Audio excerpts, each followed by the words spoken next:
Hello and welcome back to Vampire the Masquerade, but we're at the end of night 2.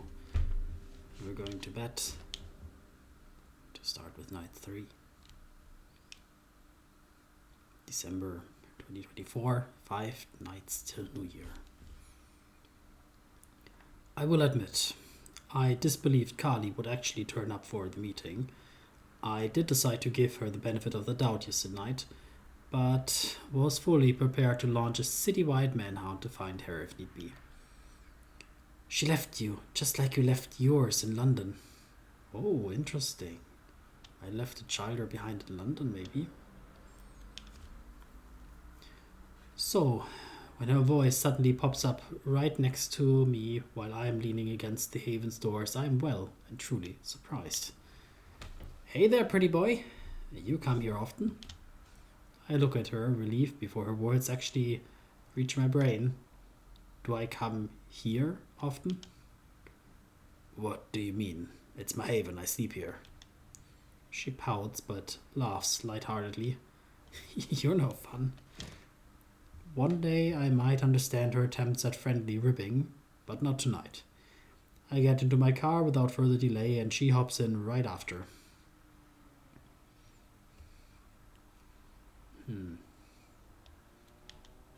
Do you have any more quips you'd like to share before we pay D'Angelo a visit?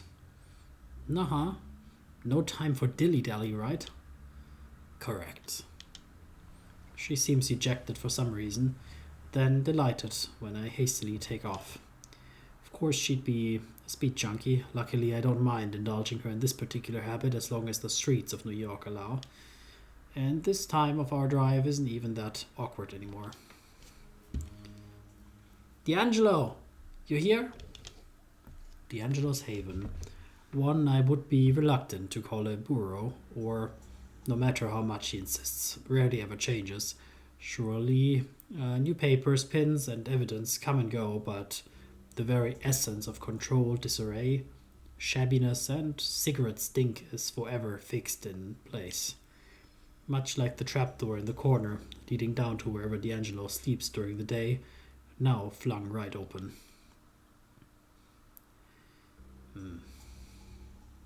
Let's take a look around. Even though the space is in chaos, it doesn't seem like anything is out of place, thankfully.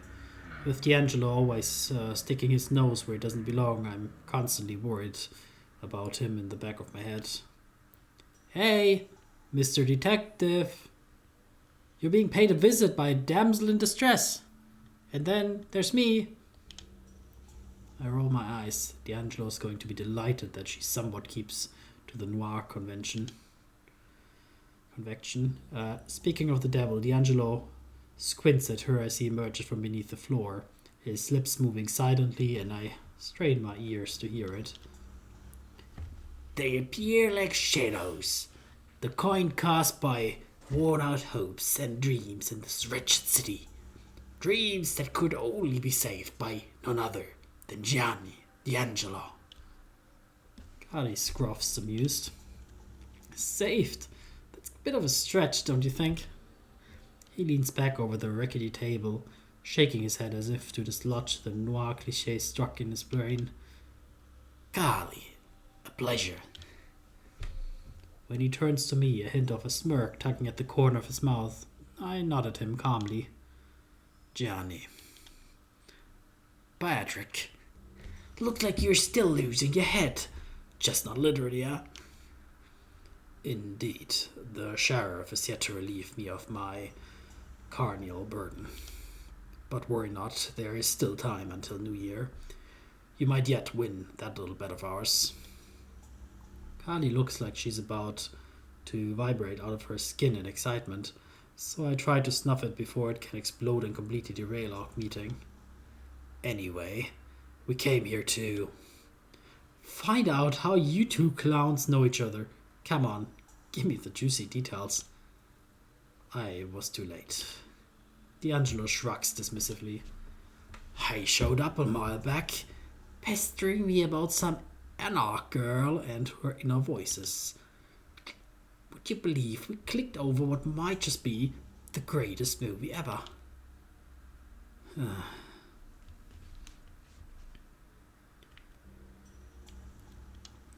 I still have some thoughts about the Maltese Falcon, which you didn't let me share before. But now might not be the time. But Kali obviously latches onto another part of our conversation. An Anak girl? You mean, what's her name? Sana? Who got beheaded by the sheriff? D'Angelo's already ugly face twists into an even uglier grimace. Yes, D'Angelo. I hesitate, tossing him a cautious look. I'm not sure how much he'd like Kali to know about one of the darker moments of his past. Go on. I'm not one to dodge blame. I killed her. You did what a PI does. Tracked her down and brought her in. You weren't the one holding the blade that ended her suffering. Yeah, same difference. A rare bout of tactfulness, Kali decides to not pursue the subject. I'd love to catch up with you, Gianni, but we did have an agenda walking in here. A glimmer of light flickers in D'Angelo's shades as he turns towards Kali. I hate to break it to you, but if you're here for anything on Cassell, you're out of luck. No new leads since we last talked. Although Cassell is indeed ever present in our quest, in this particular moment we are concentrating on a different matter, namely, I would never believe that one could roll their eyes loudly, but Kali somehow manages before interrupting me mid-thought. Ellie Senseric, where do we find him, Gianni? D'Angelo narrows his eyes, squinting at her suspiciously and fidgeting with his e-cig. The serpent? What's your angle on him? What are you after? Look, if I wanted to confess, I'd hit up a fucking church, but hey, this aims to look a little more like a detective's office, right? So why don't you do what you do best and just give me Sinceric's contact info already? Seems somebody woke up on the wrong side of the coffin. Easy, Tiger. I'm just talking. Sinceric's bad news. Walking. Or crawling, depending on, well. Kindly cut to the chase, Gianni. What are you trying to say? D'Angelo takes a long drag of what I assume must be an electronic cigarette, as if he's really trying to savor the flavor. Once I asked him if he actually makes an effort to kickstart his taste buds, but he just shrugged and told me it's just part of his act. Sanseric and his serpents are gone from Harlem, and nobody really knows why. I've got theories, but they're just that so. Great. So we just burned through our time with pointless chit-chat here, haven't we? Again. D'Angelo shrugs. Scully looks like she's about to walk out in a fit of rage, so I speak up to stop her in her tracks.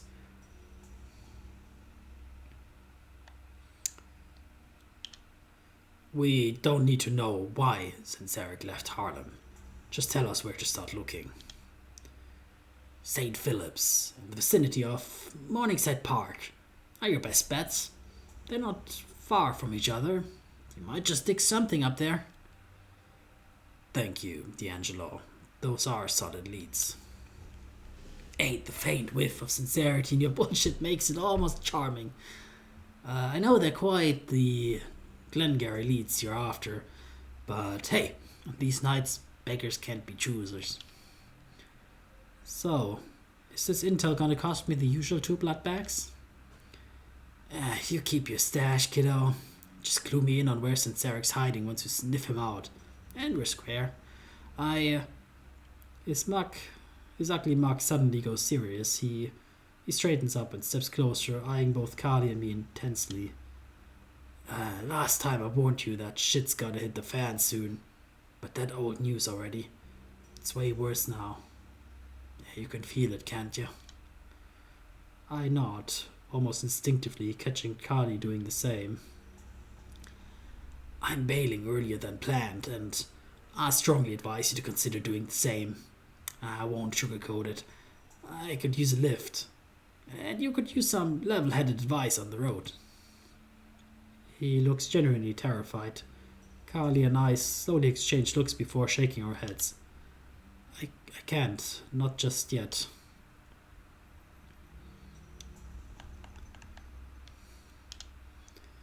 While I have to stay here where I am for the moment, Carly will probably leave the city in a few nights. How about you two talk again then? Yeah, D'Angelo, let's hit the road together in a night or two. What do you say? D'Angelo sighs, slumming visibly, and waves his hand dismissively. In that case, just keep your eyes peeled for trouble, alright? Yeah, you too, pal. Until next time, D'Angelo. Hopefully under a brighter moon. Ugly, hideous fuck, just like the inside of you, petty boy. Broma's at the door when I hear his response, barely louder than breath. Bright nights are all gone. Only nightmares remain. I should write that down. Carly and I come to a stop in front of my car. We should. Now, I already know the crap you're gonna dish out. No splitting up, Carly. I can't fully trust you yet, Carly. But listen, it's late as hell already, so we gotta hustle. If we both go chasing Sinceric in the same spot, we're all gonna catch the sunrise. We gotta divide and conquer. I concur. See, I knew you'd... Hold up, what do you mean, you concur? I feel a smirk tugging at the corner of my mouth before I manage to rein it in. I agree that we have too much ground to cover, and since you stuck to your word and you didn't flee last time, I'm giving you the benefit of the doubt again.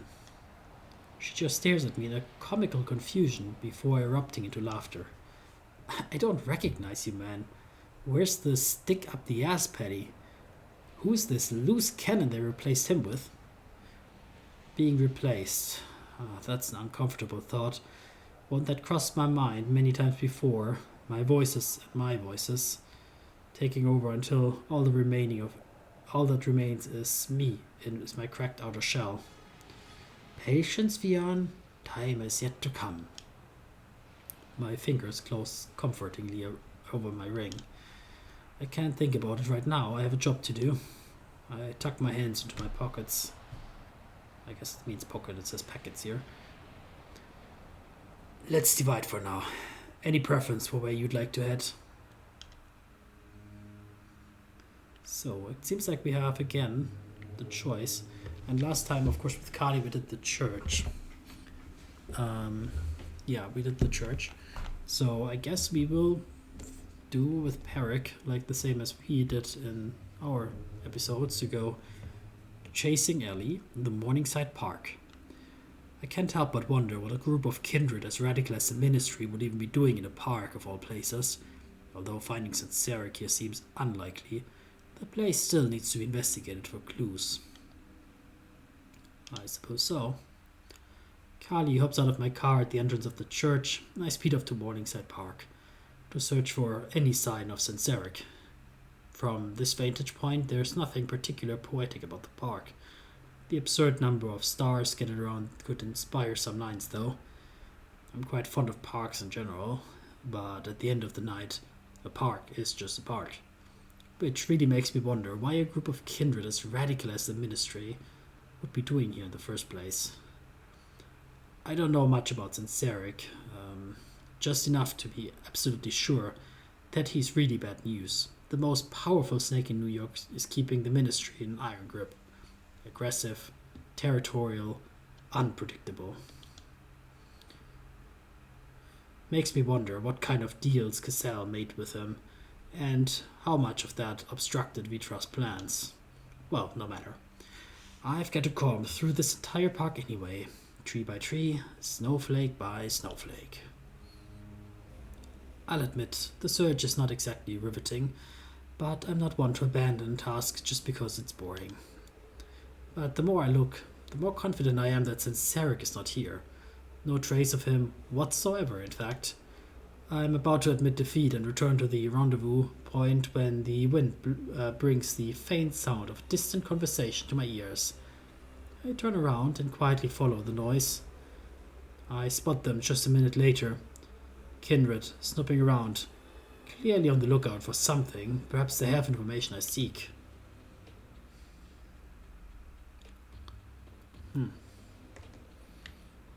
Let's be just silent, but not invisible, maybe. I don't know why you would ever not pick the invisible one. It's the more powerful one, but let's see. The snow crunches underfoot, a telltale sign that an unwanted guest approaches, and tonight I am no guest, but a spy. I concentrate, dampening the sounds around me, engulfing them in a blanket of silence, making my gait quieter than a whisper. Then I move. The snow gives in under my weight, but it does so silently. I move cautiously, sticking close to the tree line. Soon I'm close enough to overhear snippets of the conversation. Damn, I was really hoping we'd catch Senseric here. Bet the asshole turned into a snake and holed up somewhere underground. Can the serpents even do that? Fuck if I know. No sign of that raven trickster either. Think we should wrap it up? Let's give it another sweep before we head back. If we show up empty-handed, she'll personally throw us into the Hudson. She?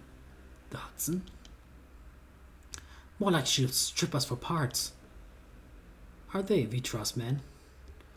Not the subject I would. Wait, who's there? They both snap their heads towards me, and I instinctively step back. Whether they see me or not, they lunge forward. All I can do is escape into the labyrinth of trees, cursing inwardly that I listen to my instinct instead of coming out of hiding to ask them why they were doing there directly. I shake them off just before jumping into my car and speeding towards the rendezvous spot. Carly's already waiting for me near the church. It's interesting then, like what is Vitra is trying to also contact Senseric for some reason. I must be looking rather harried because all she does is glance at me before furrowing her brows. What happened? Did you run into trouble? No, just some kindred trying to track down Senseric. They mentioned a raven trickster, but I'm not sure if they were talking about you. Oh, that could be. That could be. That she's not taught that they're talking about the sire. How about you? Did you find anything solid in the church? Nah, not really. Unless Senseric turned into a rat, then yeah. There were tons of little Senserics running around. Can you be more specific? Yeah, it was a real shit show down there.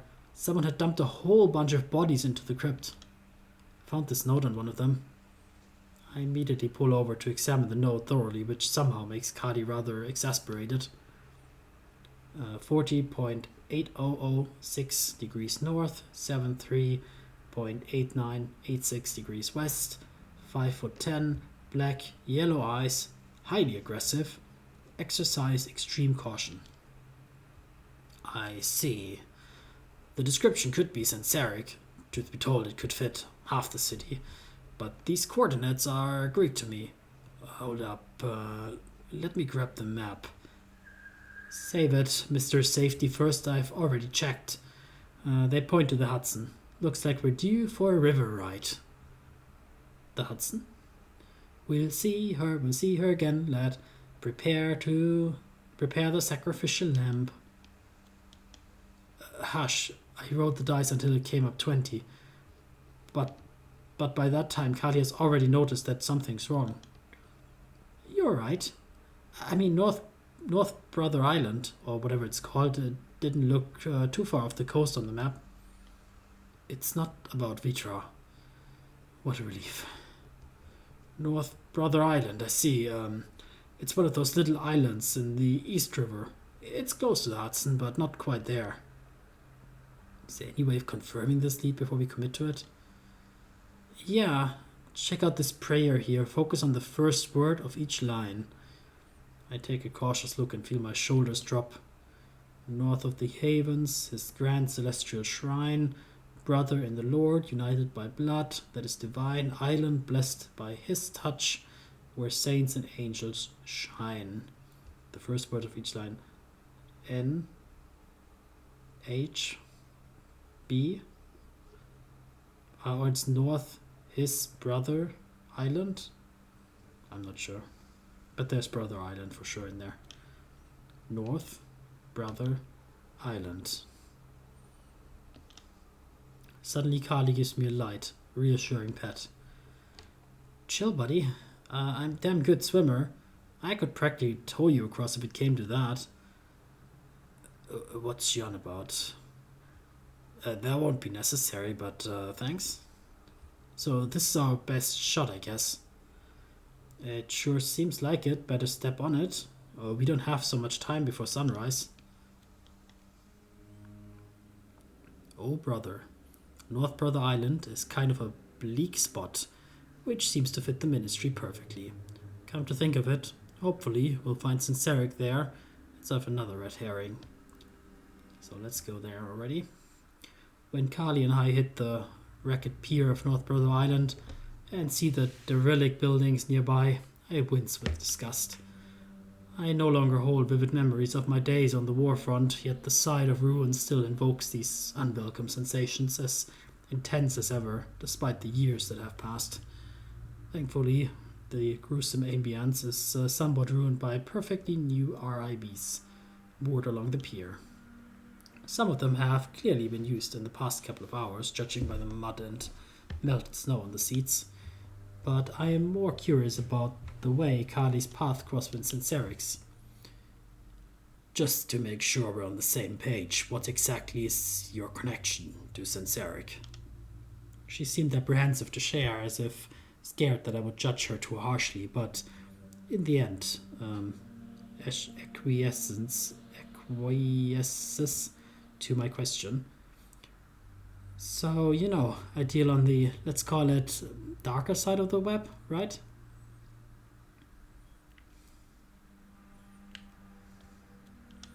It has come to my attention, yes, but you seem keen on hiding it.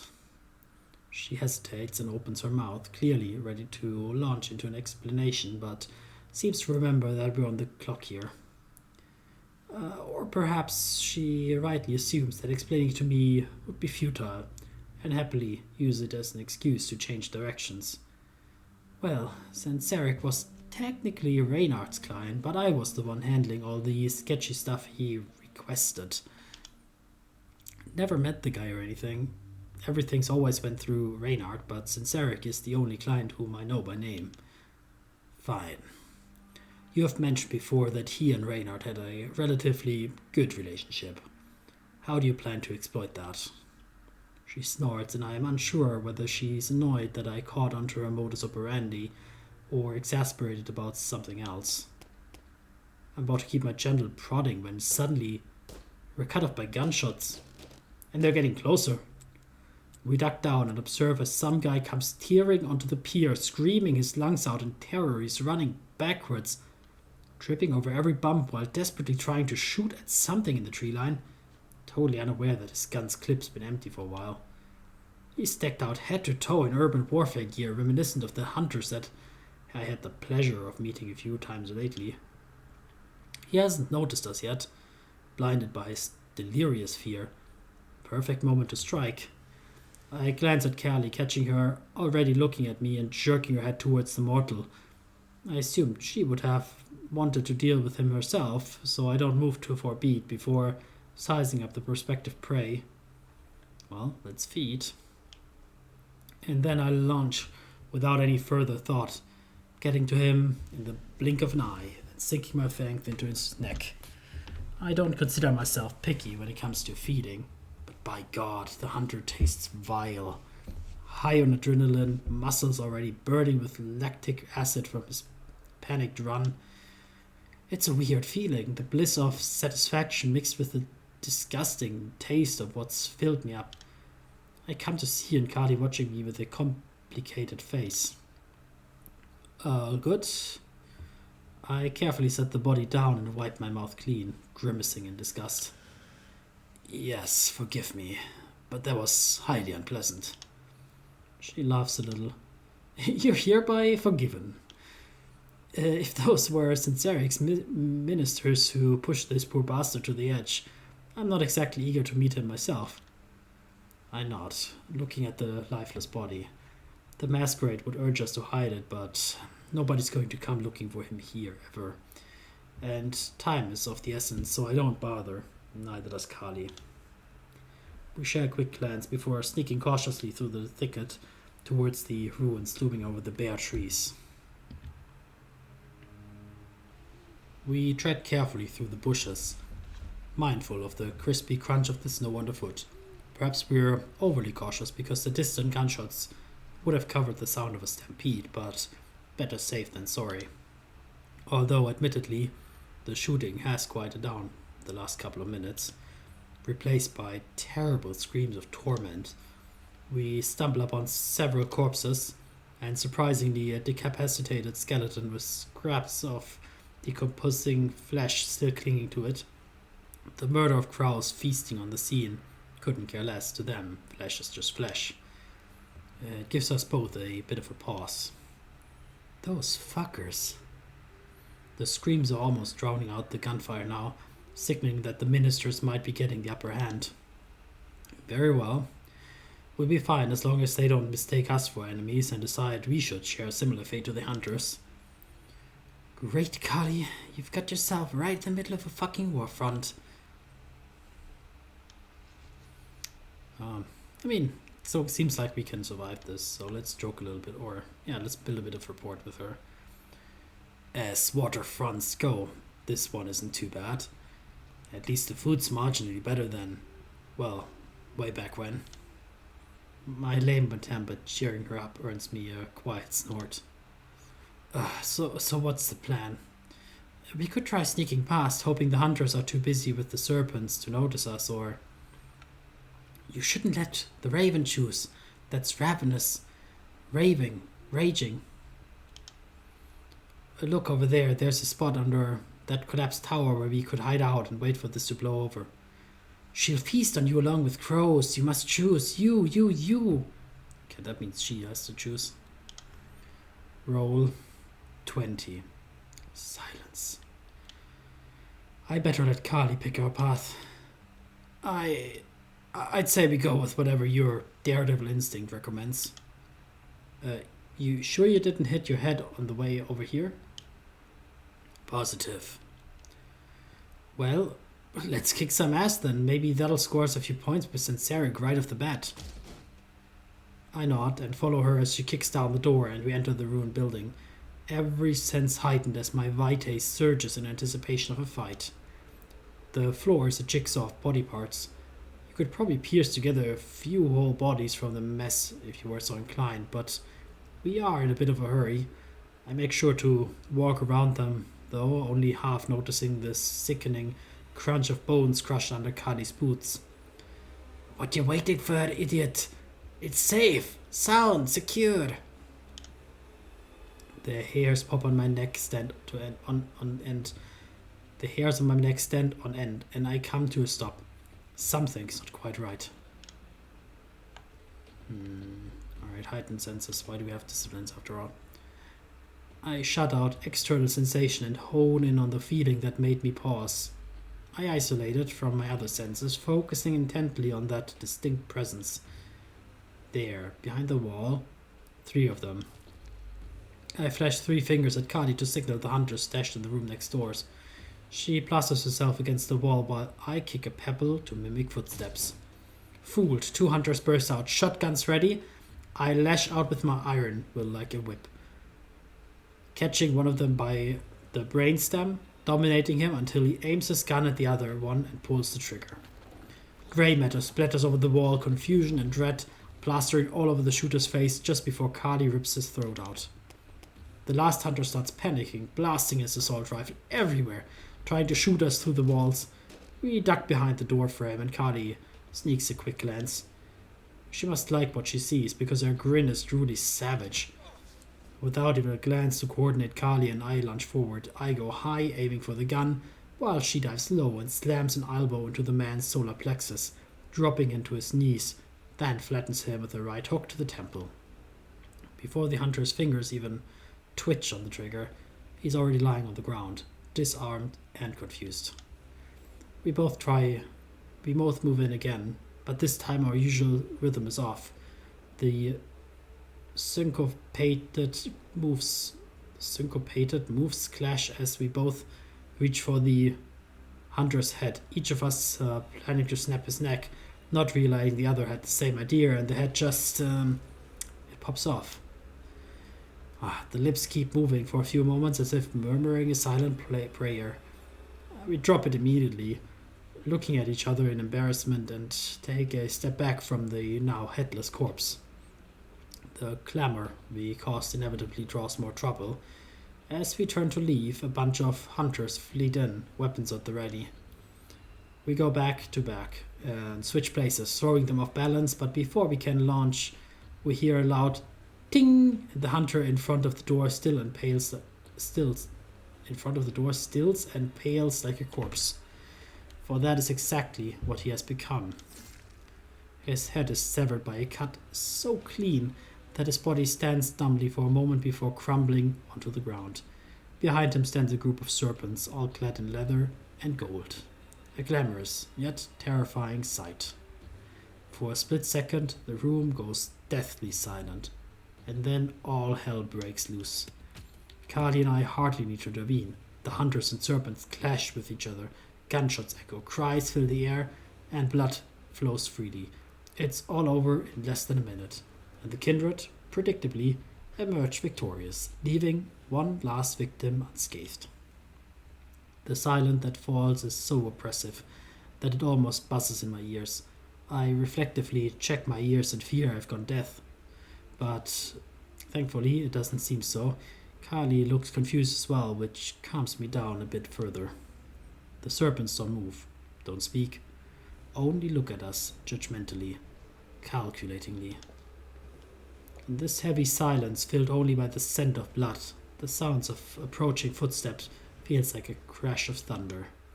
The man who enters the room is barely Carly's height, a full head shorter than me, but he carries himself with the grandeur of a king, ruthlessly ruling his domain. Eli Senseric, the most powerful snake himself. From the silence of his movement, it becomes immediately apparent that his thundering heels were all for show, intimidation, a warning. He magnanimously gives the assailant a chance to flee in disgrace, or most likely, let them scatter for a more interesting hunt. Perhaps Carly and I should have taken it as a cue to make ourselves scarce as well. The last remaining hunter tries frantically to crawl away, but he collapses under Senseric's steel-capped boot. That's when I realize why the serpent is walking so oddly. He's dragging a dead hunter impaled on enormous claws protruding from his fingers. The body slides to the ground with a hollow thud. Another kindred hands him a clean handkerchief, which he uses to wipe the blood off his hands, and promptly flings it onto the corpse he just dragged in. Standing over the whimpering hunter, he surveys him with sheer disdain and tilts his head to make direct eye contact with Carly, barely sparing me even a glance. Perhaps my reputation as an anarch bootlicker precedes me.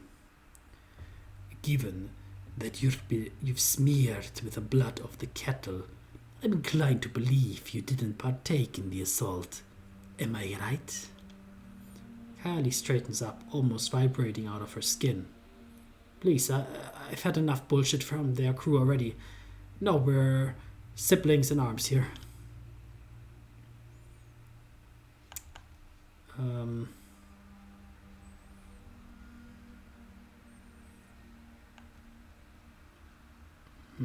Siblings? I would say no more than cousins. Perhaps a couple of times removed. She tosses me a sour glance. Senseric still ignores me, gaze locked onto Carly, unblinking, his posture rigid as a cobra's. I'm unsure if I should be counting my blessing or feel offended that he keeps pretending I'm invisible.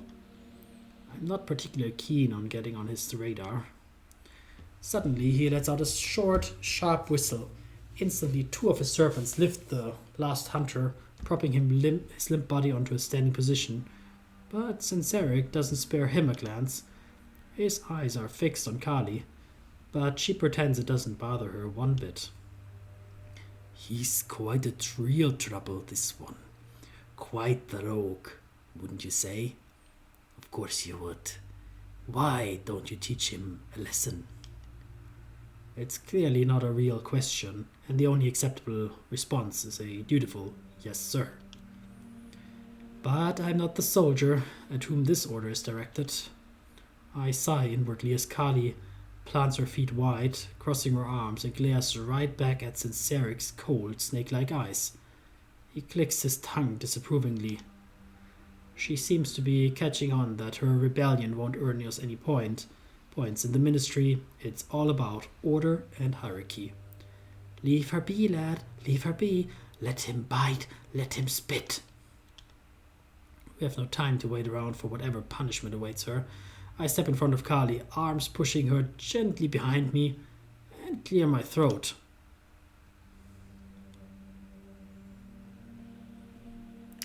Let's do it on her behalf. Leave the girl be. Let me take care of him.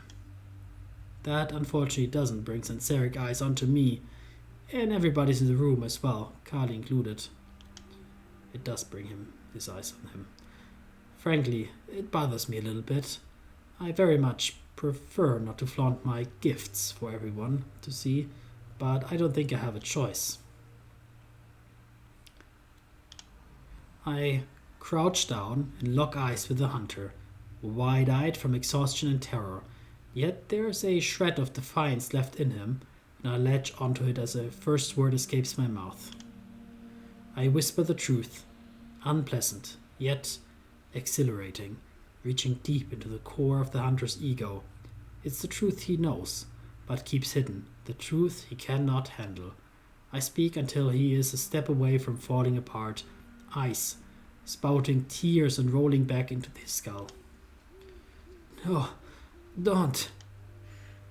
The last shred of his defiance crumbles. The hunter's mouth opens wide like he's trying to swallow his whole building. Then he starts laughing. He begins with a twitchy giggle, but quickly spirals into uncontrollable laughter. He drops onto the floor in convulsions, foam bubbling at the mouth. His eyes are bulging and teary, his hands tearing at his own face, digging into his skin. But I keep going. Out of the corner of my eye, I see Senseric coming over and feel his hand on my shoulder. Now, that is quite enough, my boy. We don't want him completely broken, do we? Little Kali sat on the wall.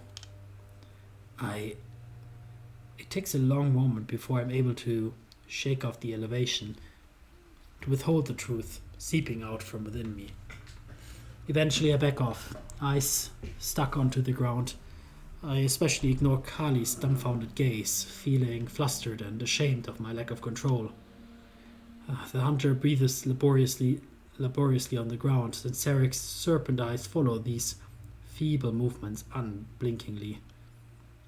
He advances towards the hunter slowly, lazily, and lifts him off the ground with both hands clamped onto his shoulders. I watch from the sidelines as his entire demeanor shifts. Gone is the relentless intensity, the danger, the zeal. His eyes look soft and sweet when he looks him with the hunters and murmurs something into his ears, gently, as if soothing a frightened animal. I know from the stories that Senseric is capable of, but it's still uncomfortable to watch as the hunter melts into Senseric's arms and embraces him, sobbing into the crook of his neck and clawing desperately at his back as if trying to draw him closer. It looks intimate, reverent, a veritable encounter with the most beloved divine. Senseric carefully pulls away, ignoring the hunter's clinging hands, and fishes out a hand grenade from the hunter's gear. Return to your patron. Make him see the error of his ways. The hunter immediately gets up, feet unsteady, and limps away, through the door and into the cold darkness.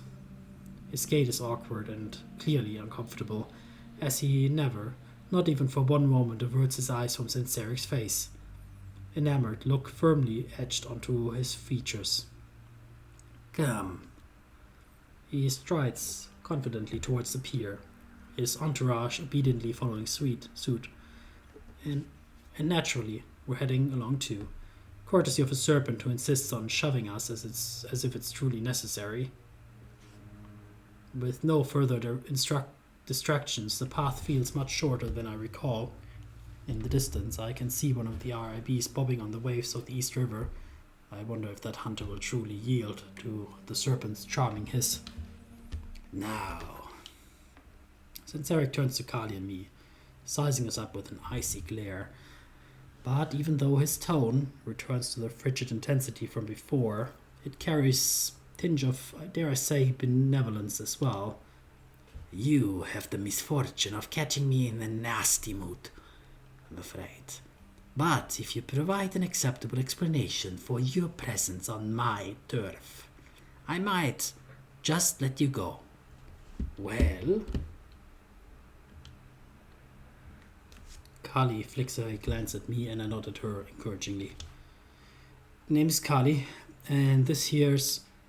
Oh, I know who that is. The Baron's lapdog. The Kurt's errand boy. Ah, indeed, my reputation precedes me. I elect to remain silent. I am more interested in you. Kali seems a little flustered. I am happy to notice that she has caught onto the price of Senseric's intention. Perhaps she will choose her words more carefully. Finish him. What are you, a wimp? Fuck him. Fuck him all. I'm Reynard Cassell's child. I run with his coterie, and I know you had business relations with him. I was actually the one who quickly handled the orders for those trinkets you wanted. Indeed, she chooses the safer path, but it hardly matters. Senseric's face grows even sour, lips curling down, eyebrows knit together as if he glares with her with open hostility. 1 second, I just plugged in the controller. Yeah, indeed, she chooses a safer path, but it hardly matters. Senseric's face grows even sour, lips curling down, eyebrows knit together, as he glares at her with open hostility. But then, unexpectedly, he throws his head back and laughs. Loud, free, mocking laughter that makes me decidedly uncomfortably, and Kali even more so. His laughter abruptly cuts off, and he's back to staring at her coldly, unblinkingly, perfectly poised. I haven't heard from good old Ray for months, child. Whatever you think you procured went to someone else's hands. He falls briefly silent, and then his serpent eyes narrow. Do you even know what exactly it was that you acquired for him? Her silence is the answer. I keep my face blank, even though inwardly I furrow my brows. Kali continues to look more and more flustered, partly due to Senseric's oppressive presence, of course, but partly she doesn't seem to know what's going on. Little Kali had a big ass fall. Senseric licks his tongue disapprovingly, and I quickly clear my throat, moving his scalding focus onto myself.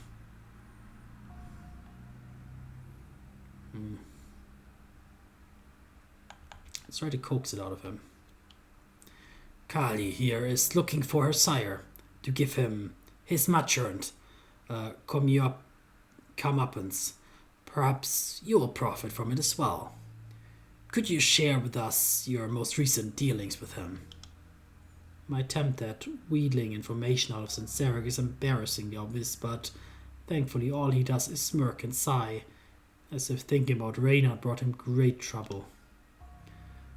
I don't mind. Admittedly, it is mostly because that brat was insufferable, fixating on the antediluvians like a child obsessed with a new toy on the market. I can feel confusion slipping onto my face. Antediluvians. I don't know anybody who was interested in them unless in a strict quasi-religious sense. Aside from the Sabbat, of course, but Cassell couldn't possibly be cavorting with them, could he? No, that's impossible. Kali would have noticed that. She would have had to notice, even when oblivious to many more sins. But all the sheriff's hounds and all of his men. Oblivious to the storm brewing in my head, Sinceric looks at Kali sharply and continues. How he came about the knowledge is that my clan, and me in particular, hold the knowledge about our most ancient. Okay, sorry, I hope it works now. How he came about the knowledge that my clan, and me in particular, hold the knowledge about our most ancient ancestors is a mystery to me. But he did seek me out, asking numerous questions about ancestry, power, and blood. It makes me twitch a little when he waves his hand dismissingly after such a long period of immobility and singular focus. Let me be perfectly clear. The history of Clan Ravnos was never of interest to me, and I had little desire to discuss it. Neither had Reinhardt, up to a few months ago. What changed to prompt his interest in these topics? I haven't the slightest. I wouldn't bet there's some profitable motive lurking behind it. What I will say, however, is that his focus on, how did you put it, business relations waned significantly. Judging by Kali's countenance, this is news to her as well.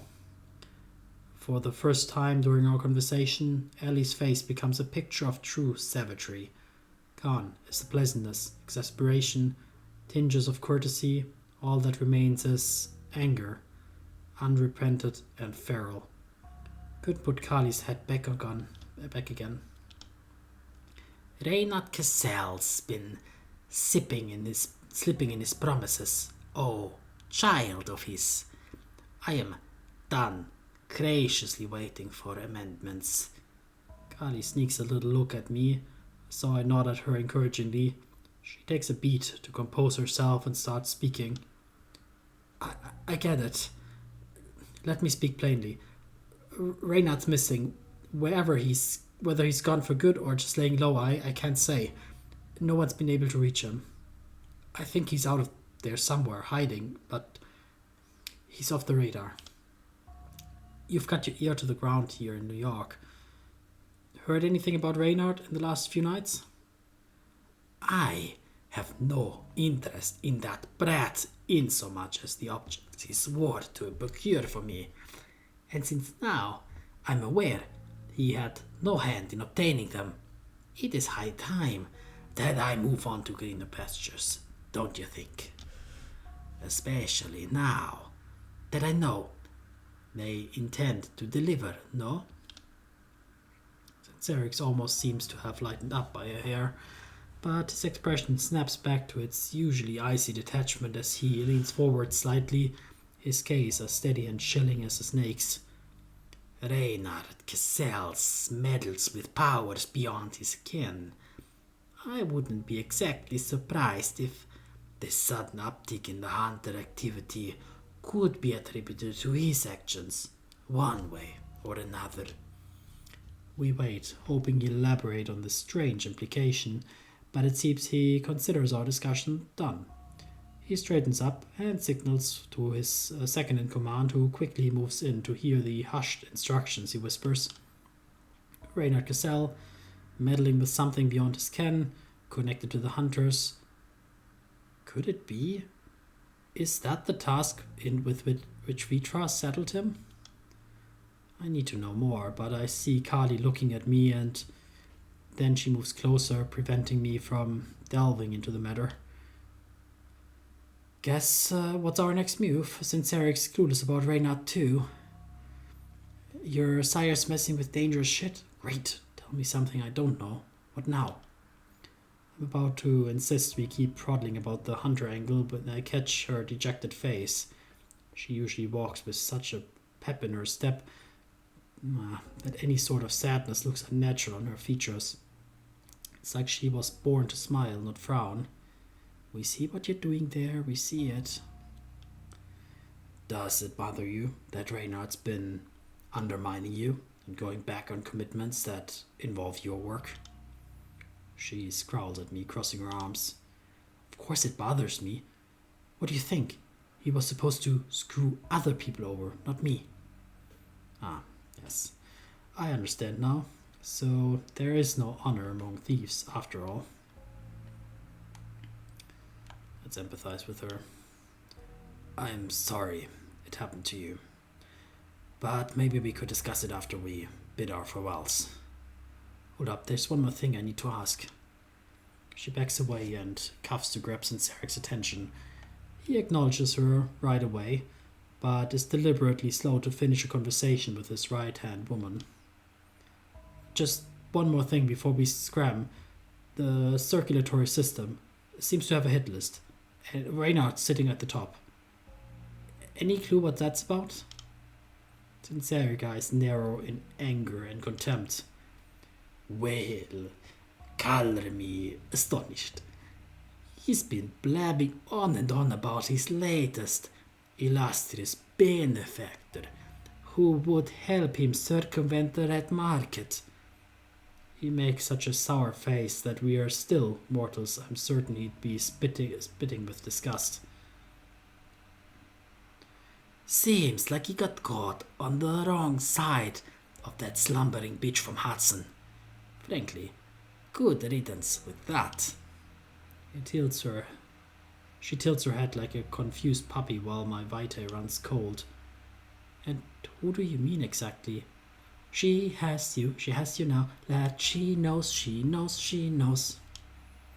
I twirl my ring, feeling the weight of Carly's glance until it snaps to 20.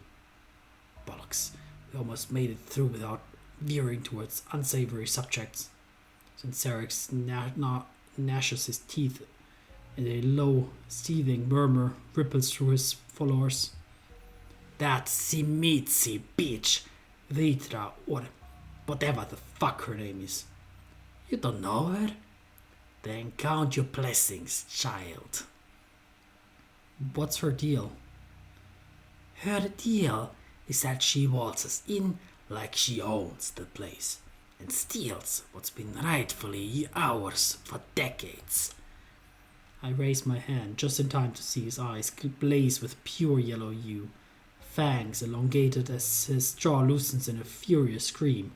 A forked tongue flickers back into his mouth as he calms down, returning to his usually frigid appearance.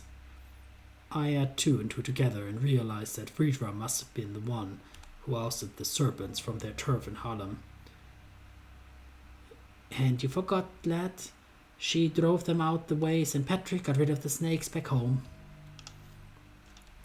I breathe in and out, watch the ring roll to 20, feeling the tension slowly leave my shoulders.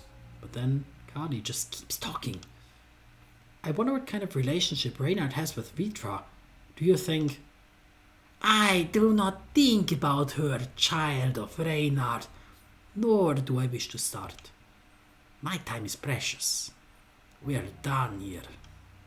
Thank God. Sincerix fully turns his back on us. Conferring with some of his serpents, Kali strains her ears to hear their whispers, probably more out of general habit or curiosity, so I quickly tug on her sleeve. I think our meeting has concluded. We should leave Sinceric's turf before he drives us out himself. You're right, I guess. I really hoped for more clues than that. Well, at least we know that Sinceric has nothing to do with Reynard's disappearance. We'll strategize once we're away from this place. She nods, clears her throat loudly like an actress warming up for performance, and speaks, not even waiting for Sinceric's face to face us. Thank you for not throwing us out on our asses sooner, Sinceric, and for the info too. We're out of your hair now. She spins on her heels and we make for the exit, but his stare halts her dead in her tracks. You shouldn't leave the city. You should leave the city, child. Look for that sire of yours, who will yield you nothing but death and ruin. And if you're leaving, means that Brad digs himself deeper into this own shit. He gives her a smirk, perhaps the first one thus far. Then I might be willing to lend a hand. Kali starts shrinking in on herself, not out of fear of embarrassment, but more like a coiled spring getting ready to be sprung before relaxing abruptly, or to be more precise, freezing sincere offer has not been made out of sympathy, but kindness. Kindness, Fionn. Kindness guides the raven's wing. A rare sight indeed in our kindred world. Glad Kali understood in time and managed to keep her mouth shut. Instead, she gives a silent nod, hooks her arms with me, and we make our way out of the decrepit building into the dead of the frigid night. Okay, this is another bug in the game, I guess, because we already walked down to the pier earlier. But we'll end the episode here, I suppose. Yes. Thank you all for watching, and see you next time for the continuation of this. Take care.